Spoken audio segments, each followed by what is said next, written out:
Трудна, но сладка победа, предполагам за вас.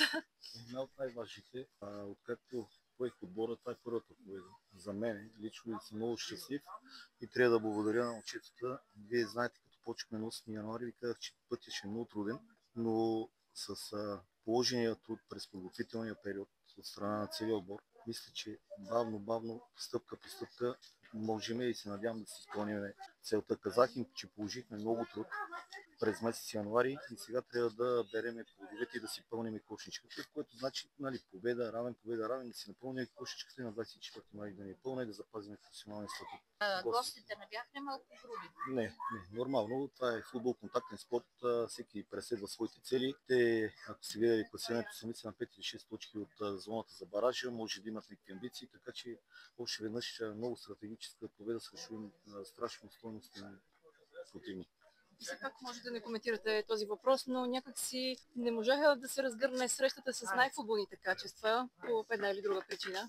Да, както на мен, така и на отбора тежи класирането, липсата на точки. И аз това им казах и с облекалната. Грозна победа няма, шумна победа. За нас най-важното в момента е да трупаме точки. Не можахме, да. Предишният ни матч беше, мисля, по-добър от игрово естество с Ботев Пловдив. Тук явно тежеше много, напрежението беше повече. И виждате какви технически грешки, предизвикани грешки направихме доста, но пак ви казвам, най-важното е, че спечелихме матча. Ще коментирате ли съдейството? Не. Има съдийска комисия, която оценява и дава оценки на съдийската тройка. Хора са, може и те да сбъркат. Не е умишлено.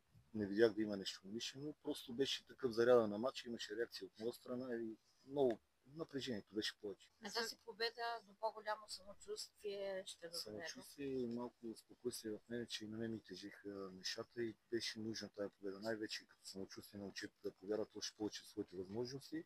И за мое успокоение и съм щастлив, това ви казвам, първа победа ми. Надявам се да продължим на същия.